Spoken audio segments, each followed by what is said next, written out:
Hello friends, આજે આપણે વાત કરશું unit 2 network device and communication protocol. એની અંદર સૌથી પહેલાં આપણે સમજીએ કે પ્રોટોકોલની શું જરૂરિયાત છે. નિયમોના સેટ વગર એટલે કે પ્રોટોકોલ વગર કમ્પ્યુટર પાસે ઇન્ટરનેટ ઉપર વાત કરવાની ક્ષમતા હોતી નથી. જો ક્લાયન્ટ રૂલ ફોલો ન કરીએ તો સર્વર દ્વારા એ ડિસ્કનેક્ટ થઈ શકે છે. સોર્સે ખાસ ચેક કરવું જોઈએ કે ડેસ્ટિનેશન રેડી છે રિસીવ કરવા માટે કે નહીં. બે સ્ટાન્ડર્ડ છે ઓએસઆઈ રેફરન્સ મોડલ અને સેકન્ડ છે ટીસીપી/આઈપી મોડલ ઓર પ્રોટોકોલ. ઓએસઆઈ મોડલની અંદર આવી રીતના સ્ટ્રક્ચર હોય છે, જેની અંદર 7 લેયર હોય છે: physical, data link, network, transport, session, presentation and application. Device એને જો ડિવાઇસ બી સાથે કમ્યુનિકેશન કરવું હોય તો એનો મેસેજ અહીંથી પાસ થઈ તો અહીંથી અને પછી અહીંયા જાય છે. એટલે એને બધા જ લેયર ઉપર જઈ અને પછી તે અહીંયાથી પહોંચી શકે છે. તમારે જો યાદ રાખવું હોય આ લેયર્સના નામ તો તમે એક આપું છું તમને લિંક કે PDNTSPA એટલે P for physical, D for data link, N for network, T for transport, S for session, P for presentation અને A for application. I repeat, PDNTSPA. દરેક લેયર એકબીજા સાથે ઇન્ટરફેસ છે, એટલે કે બીજું પહેલા સાથે તો બીજું ત્રીજા અને પહેલા સાથે છે. એટલે એવી રીતે દરેક ઇન્ટરફેસિંગ કમ્યુનિકેશન રહેલું હોય છે. તો ઓપન સિસ્ટમ ઇન્ટરકનેક્શન મોડલ જે ડેવલપ થયું છે આઈસો એટલે કે ઇન્ટરનેશનલ સ્ટાન્ડર્ડ ઓર્ગેનાઇઝેશન દ્વારા, તેને આઈસો ઓએસઆઈ રેફરન્સ મોડલ પણ કહેવાય છે, કેમ કે તે ઓપન રીતે કનેક્ટ થઈ શકે છે. તે એક પ્રોટોકોલ નથી, તે એક નેટવર્ક આર્કિટેક્ચર કે જે ફ્લેક્સિબલ, રોબસ્ટ, ઇન્ટરઓપરેબલ, જેને સમજવું ને ડિઝાઇન કરવા માટે યુઝ થાય છે. નેટવર્ક ઉપર જેટલી ઇન્ફોર્મેશન મૂવ થાય છે તે દરેક લેયર તેની પ્રોસેસ આપણને બતાડે છે. દરેક લેયર એ ડેટા અને નેટવર્કના લગતા જે ટાસ્ક તેમની પાસે હોય છે તેને પ્રેઝન્ટ કરે છે. તો આપણે 1 by 1 લઈએ. એમાં પહેલું છે ફિઝિકલ લેયર, જે સૌથી બોટમ એટલે કે સૌથી નીચલું લેયર છે. તે રો બિટ્સ એટલે કે ફિઝિકલ માધ્યમ દ્વારા ટ્રાન્સમિટ કરે છે. તે transmission media, signalling methods, bit synchronisation architecture ને ટોપોલોજી વિશે જાણ કરે છે. તે નેટવર્કનું ફિઝિકલ સ્ટ્રક્ચર પણ બતાવે છે. માધ્યમ માટે મિકેનિકલ અને ઇલેક્ટ્રિકલ સ્પેસિફિકેશન કયા યુઝ થાય છે તે પણ બતાવે છે. બીટ ટ્રાન્સમિશન, એન્કોડિંગ, ટાઈમિંગ્સ, આ બધું જ ફિઝિકલ લેયરે ખ્યાલ આવે છે. તેના પછી આવે છે ડેટા લિંક લેયર. તે રો ડેટા બિટ્સને ફ્રેમમાં કન્વર્ટ કરે છે. Error correction, flow control, hardware addressing, તે બધું જ આની અંદર ચેક થાય છે. હબ, બ્રિજ, રિપીટર અને સ્વિચ તે ડેટા લિંક લેયર ઉપર ઓપરેટ થાય છે. તે નેટવર્ક લેયર માટે એસ્ટાબ્લિશમેન્ટ અને મેન્ટેન બે કરે છે. તે ડેટાને વિશ્વસનીય રીતે બે સ્ટેશન વચ્ચે બરાબર મેસેજ જઈ રહ્યો છે કે તે નહીં તેનું ચેકિંગ કરે છે. તેના પછી આવે છે નેટવર્ક લેયર. તે મલ્ટિપલ નેટવર્ક પર પેકેટ સોર્સથી ડેસ્ટિનેશન જઈ રહ્યું છે કે નહીં તેના માટે રેસ્પોન્સિબલ છે. લોજિકલ એડ્રેસિંગ, નેટવર્ક ઉપર રૂટિંગ કરવું, તે બધું જ આનું કામ છે. એસ્ટાબ્લિશ અને રિલીઝિંગ કરવું, પાથનું સાથે સાથે કનેક્શન જે બે નોડ વચ્ચે કરવાનું છે તે નેટવર્ક લેયરનું જ વર્ક છે. ડેટા ટ્રાન્સફરિંગ, રિસિપ્ટ જનરેટ કરવી, કન્ફર્મ કરવી, કનેક્શન રિસેટ કરવા, તે બધું નેટવર્ક લેયરે રહેલું હોય છે. તે કનેક્શનલેસ અને કનેક્શન ઓરિએન્ટેડ સર્વિસ પણ જે ટ્રાન્સપોર્ટ લેયરને સપ્લાય કરવાની છે તે પહોંચાડે છે. તેના પછી આવે છે ટ્રાન્સપોર્ટ લેયર. તે આખા મેસેજને સોર્સથી ડેસ્ટિનેશન સુધી પહોંચાડવા માટે રેસ્પોન્સિબલ છે. તે ડેસ્ટિનેશન ડિવાઇસ સુધી આખો મેસેજ પહોંચ્યો છે કે નહીં તે ચેક કરે છે. રિસીવિંગ ડિવાઇસ કેટલું હેન્ડલ કરી શકે છે તે પ્રમાણે જ ટ્રાન્સમિટિંગ ડિવાઇસને સેન્ડ કરવું જોઈએ, એટલે કે તે ફ્લો કંટ્રોલ પણ રાખે છે. પેકેટ સિક્વન્સર એટલે કે ડેટા સેગમેન્ટેશન પણ આની અંદર ટ્રાન્સપોર્ટ લેયરમાં જ થાય છે. એરર હેન્ડલિંગ અને એકનોલેજમેન્ટ એટલે કે જો જરૂરી હોય તો ડેટાને રીટ્રાન્સમિટ કરવું પણ ટ્રાન્સપોર્ટ લેયરે થાય છે. ડેટા પાથ ઉપર ટ્રાન્સમિશન માટે કમ્પાઇલિંગ ડેટાનું મલ્ટીપ્લેક્સિંગ પણ થઈ શકે છે.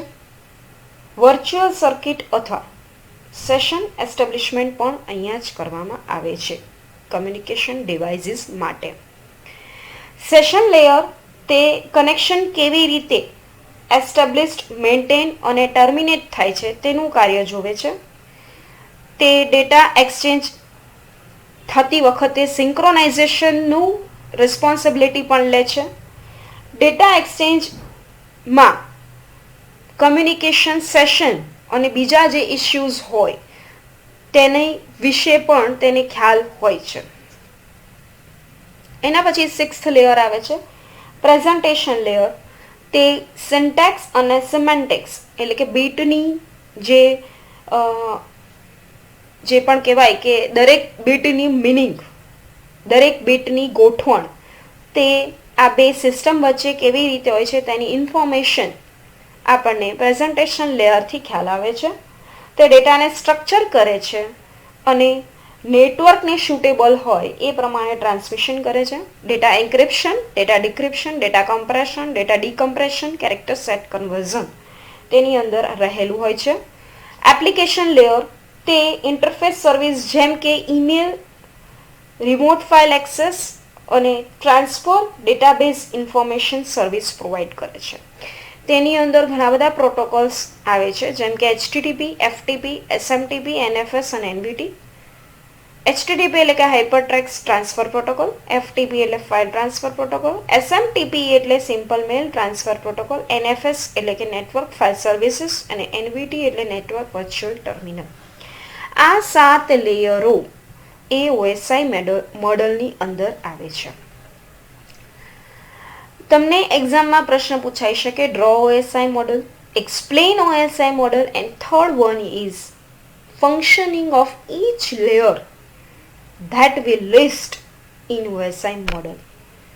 7 layer: physical, data link, network, transport, session, presentation and application. Okay, remember this is IMP question. And for understanding એટલે કે સમજવા માટે પણ આ જરૂરી છે.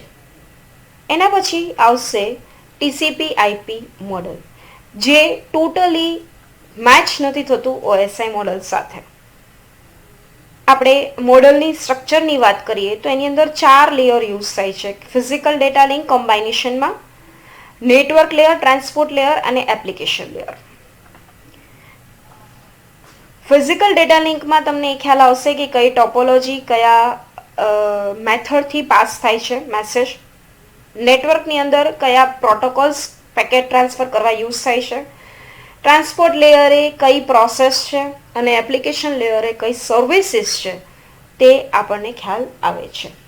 તો સૌથી પહેલાં આપણે વાત કરીએ નેટવર્ક લેયરની, જે TCP/IP દ્વારા યુઝ કરવામાં આવતું મિકેનિઝમ એટલે કે IP ઇન્ટરનેટ પ્રોટોકોલ, જે કનેક્શન લેસ છે અને અનરિલાયબલ પ્રોટોકોલ પેકેટ છે. તેના પછી આવે છે ICMP internet control message protocol, જે મેસેજને કંટ્રોલ અને એરર હેન્ડલિંગ કરે છે. તેના પછી આવે છે IGMP, જે ઇન્ટરનેટ ગ્રુપ મેસેજ પ્રોટોકોલ એટલે કે મલ્ટીકાસ્ટ ગ્રુપમાં લેનમાં મલ્ટીકાસ્ટ રાઉટરને કેવી રીતે ડિઝાઇન કરવું તે અહીંયા સોલ્વ થાય છે. 2 ટાઈપના કાસ્ટિંગ હોય, એક છે યુનિકાસ્ટિંગ, બીજું છે multicasting. Unicasting means 1-to-1 communication, multicasting means 1-to-many. તેના પછી બીજા 2 પ્રોટોકોલ ઇમ્પોર્ટન્ટ છે, ARP અને RARP. ARP એટલે ફિઝિકલ એડ્રેસ મશીનનું આપણને ન ખબર હોય પણ સોફ્ટવેર એડ્રેસ આપણને ખબર હોય ત્યારે આ પ્રોટોકોલ યુઝ થાય. ARP પ્રોટોકોલ કહેવાય છે, જે આપણે સિમ્યુલેશન વખતે સિસ્કોના સિમ્યુલેશન સોફ્ટવેરમાં જોઈ ચૂક્યા છે. તેના પછી આવે છે RARP, જેની અંદર સોફ્ટવેર એડ્રેસ જાણવું હોય પણ ફિઝિકલ એડ્રેસ આપણને ખ્યાલ હોય, એને RARP યુઝ કરી શકાય છે. તેના પછી આવે છે ટ્રાન્સપોર્ટ લેયર, જેની અંદર TCP ટ્રાન્સમિશન કંટ્રોલ પ્રોટોકોલ એટલે કે એપ્લિકેશન લેયર ઉપર લઈ જવા બધી જ ટ્રાન્સપોર્ટ લેયર સર્વિસ એ અહીંયાથી પ્રોવાઈડ થાય છે. તે કનેક્શન ઓરિએન્ટેડ અને રિલાયબલ પ્રોટોકોલ કહેવાય છે. UDP એટલે યુઝર ડેટાગ્રામ પ્રોટોકોલ, જે કનેક્શનલેસ છે અને અનરિલાયબલ છે, જે યુઝર દ્વારા ડિફાઇન થાય છે. તેના પછીનું લેયર, લાસ્ટ લેયર TCP/IP મોડલનું, તે છે એપ્લિકેશન લેયર, જેની અંદર ફર્સ્ટ છે SMTP, જે ઇલેક્ટ્રોનિક મેલને સપોર્ટ કરે છે એવો પ્રોટોકોલ છે. FTP, જે એક પીસીથી બીજા પીસી સુધી ફાઇલને કોપી કરવી, બરાબર છે, તેના માટે યુઝ થાય છે. TFTP એ પણ ફાઇલ ટ્રાન્સફર પ્રોટોકોલ જેવું જ છે, પણ તે બીજા કોઈ પ્રોબ્લેમ સોલ્વ કરતું નથી, જેની અંદર રીડિંગ અને રાઇટિંગ જેવા ફંક્શન્સ જ થાય છે. એના પછી છે SNMP, જે ઇન્ટરનેટ ઉપર ડિવાઇસને મોનિટરિંગ અને મેન્ટેન કરે છે. તેના પછી છે ટેલનેટ, જે રિમોટ લોગિન માટે ઉપયોગ થાય છે. તો આ વાત હતી TCP/IP મોડલની, જેમાં આપણે 4 લેયર મહત્વના છે: physical data link combine, network, transport અને એપ્લિકેશન લેયર.